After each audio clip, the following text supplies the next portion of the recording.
खुशखबर, national highway 6 पर अब उपलब्ध है एसआर ग्रैंड होटल सभी सुविधाओं के साथ।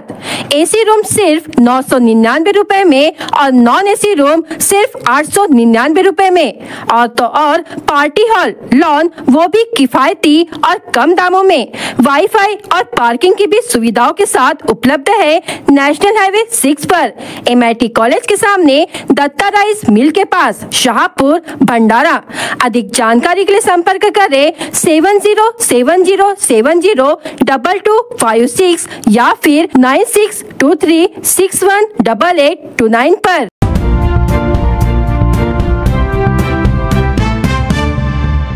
भले ही हमारे देश में संविधान लागू हुए 75 साल पूरे हो गए हैं, लेकिन वास्तव में अभी भी आम लोगों को संविधान का अर्थ समझ में नहीं आया है। इसके विपरीत विपक्षी दल द्वारा संविधान को लेकर गलतफहमियां फैलाई जाती है।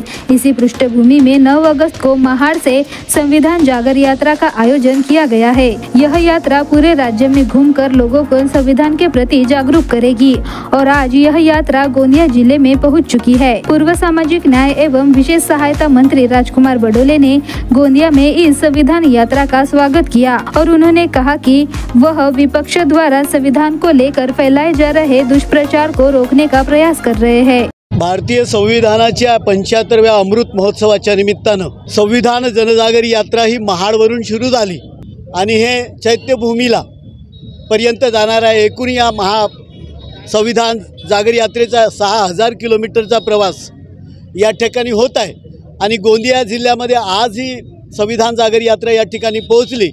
पुढे ही भंडाऱ्यावरून दीक्षाभूमीला जाईल आणि त्याच्यानंतर ती चैत्यभूमीला दाखल होणार आहे। याचा एकूणच प्रवास 6000 किलोमीटरचा आहे आणि प्रत्येक संविधानाच्या संदर्भामध्ये जनजागृती करणं हा या संविधान जागृती जनजागरण समितीचा उद्देश आहे आणि हा उद्देश मोठ्या प्रमाणामध्ये सफल झाला आहे। महाराष्ट्रातल्या प्रत्येक जिल्ह्यामध्ये ही संविधान जागर यात्रा या ठिकाणी जात आहे आणि अत्यंत उत्कृष्ट असा प्रतिसाद या जनजागर यात्रेला या ठिकाणी भेटत आहे। त्यानिमित्तानं परमपूज्य डॉक्टर बाबासाहेब आंबेडकरांनी जे संविधान लिहिलं त्या संविधानाचा एकूणच प्रवास आणि त्याच्यामध्ये ज्यांनी बदल केलं वेळोवेळी आणि संविधान बदलवण्याचा जो प्रयत्न केला हा या जनजागर यात्रेच्या माध्यमातून जनतेपर्यंत पोहोचवण्याचा या जनजागर यात्रेचा उद्देश आहे आणि तो बहुत मोठ्या प्रमाणामध्ये या ठिकाणी सफल होताना दिसत आहे। संविधानाच्या जागर यात्रेमध्ये लोकांचा प्रचंड उत्साह आहे आणि चांगला प्रतिसाद या ठिकाणी या जागर यात्रेला मिळतोय। संविधानाच्या संबंधी या अमृत महोत्सवी वर्षामध्ये संविधानावर राजकीय हल्ले होत आहेत आणि हे राजकीय हल्ले जे आहेत राजकीय स्वार्थासाठी केले जात आहेत। वास्तविक संविधानामुळे या देशामध्ये गीता आणि कुराणसुद्धा सुरक्षित आहे।